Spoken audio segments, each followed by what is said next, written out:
Taip, taip. Akmenėlis. Rubino dulkių akmenėlis. Žinote, pas manęs jie rečiau į pardavimus eina.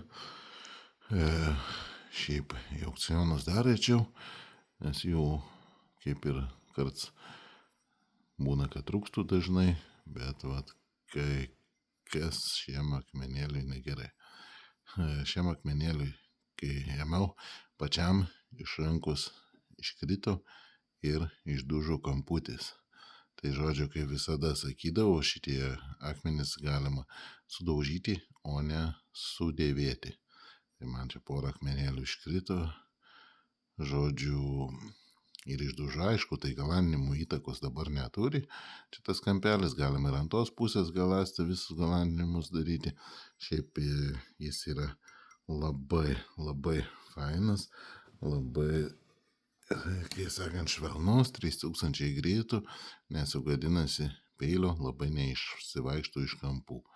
Jeigu virtuvinį peilį mes girdite kaip galanda.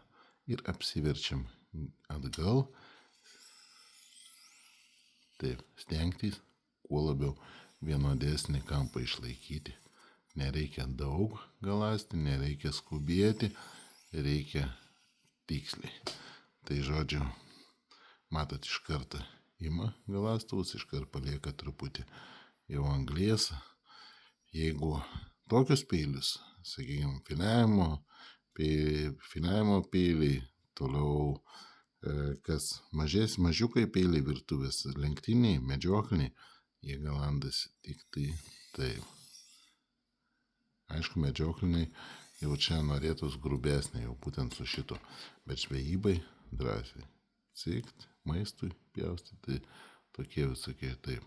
O virtuvinėje lentutės, kur dirbam peiliai, galandasi taip ir taip. Tai žodžiu, šitą akmenėlį jūs galite įsigyti už labai gerą kainą, tai tik 10 euriukų, nes nuskeltas kamputis yra.